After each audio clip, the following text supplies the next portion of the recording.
Hi friends. தளபதி விஜய் ரீசெண்டா நடிச்சிட்டு வர படம் கோட். இந்த மூவிய வெங்கட் பிரபு தான் டைரக்ஷன் பண்ணிட்டு வராரு. ஸோ இந்த படத்துல நம்ம கேப்டன் விஜயகாந்த நடிக்க வைக்க போறேன்னு சொல்லியிருக்காரு வெங்கட் பிரபு. அதாவது ஏஐ தொழில்நுட்பத்தோடு விஜயும் சந்திக்கிற மாரி ஒரு சீன்ஸ் பண்ண போறேன்னு சொல்லியிருக்காரு. இதற்காக வெங்கட் பிரபு விஜயகாந்தோட ஃபேமிலி கிட்ட பேசிட்டு வராங்க. பிரேமலதா விஜயகாந்தும் இதுக்கு ஓகே சொல்லிட்டாங்க. அந்த சீன பண்ண உடனே எங்களுக்கு காட்டணும்னு சொல்லியிருக்காங்க. அப்படி எப்படிப்பட்ட சீனா இருக்குன்றத நாங்க பார்த்துட்ட பிறகு தான் படத்துல அலோவ் பண்ணுவோம்னு சொல்லியிருக்காங்க பிரேமலதா. ஸோ இப்படிப்பட்ட சீன் படத்துல வந்தா எப்படி இருக்குன்றத கொஞ்சம் யோசிச்சு பாருங்க.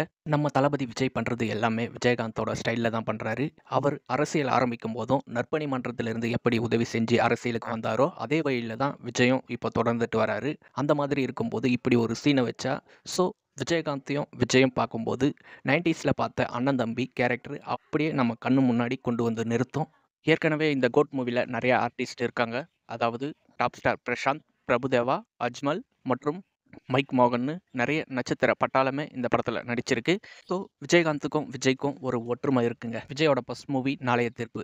அதற்கடுத்து 2வது மூவில தான் செந்தூர பாண்டியன்ற படத்துல விஜயகாந்தோட தம்பியா விஜய் நடிச்சிருந்தாரு. அதே போல விஜயோட லாஸ்ட் மூவி 69. அதற்கடுத்து முழு நேர அரசியல்ல ஈடுபட போறேன்னு சொல்லியிருக்காரு தளபதி விஜய். அதுக்கு முன்னாடி வெங்கட் பிரபுவோட டைரக்ஷன்ல 68ல விஜய் நடிச்சிட்டு வரோம் கோட் மூவில ஏஐ தொழில்நுட்பத்தில் விஜயகாந்தை நடிக்க வைக்க போகிறாங்க. அப்படி பார்த்தா விஜய் அறிமுகமான ஃபர்ஸ்ட் மூவிலேருந்து 2வது மூவியில் விஜயகாந்த் நடிச்சிருந்தார். விஜயோட தமிழ் சினிமா கரியரை முடிக்கும்போது லாஸ்ட் மூவிக்கு முன் மூவியில் விஜயகாந்த் கோட் மூவியில் நடிக்க இருக்காரு. இதையெல்லாம் வச்சு பார்க்கும்போது விஜயகாந்துக்கும் விஜய்க்கும் ஒரு ஒற்றுமை இருக்குது. ஸோ இந்த கோட் மூவியில் நம்ம கேப்டன் விஜயகாந்த் வர சீன் எப்படி இருக்குன்றத கெஸ் பண்ணுங்க. என்னை பொறுத்த வரைக்கும் இந்த படத்தில் நம்ம கேப்டன் விஜயகாந்த் ஆக்ஷனோட வந்து ஃபைட் பண்ணுற சீனாக தான் மாசா வைப்பார் வெங்கட் பிரபு.